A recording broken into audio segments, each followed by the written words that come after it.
Отвори прозореца, виж как утрото не бърза, слънцето не пита дали вчера е било трудно. То просто изгрява всеки път.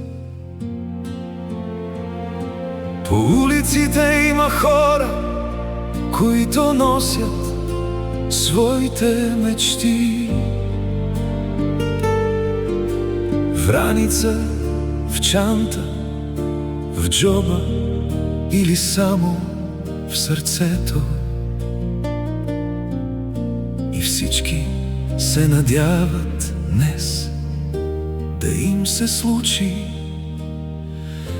нещо хубаво.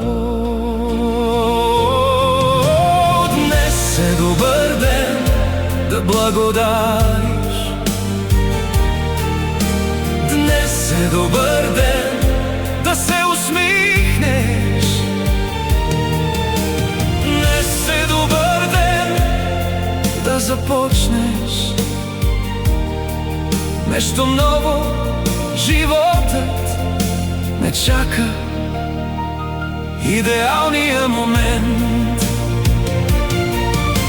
Понякога най-хубавите истории започват с едно хайде. Няма нужда да имаш всичко. Достатъчно е да имаш с кого да споделиш едно кафе, един залез, една добра новина.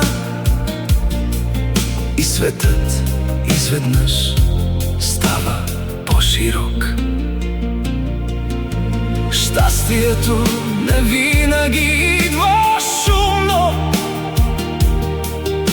Понякога влиза тихо, сяда до теб и казва: толкова време те чаках. Днес е добър ден да вярваш. Днес е добър ден да обичаш живота. Днес е добър ден да кажеш благодаря за хората, за пътя, за утрото, за това, че още имаш време да направиш деня на някого по-красив.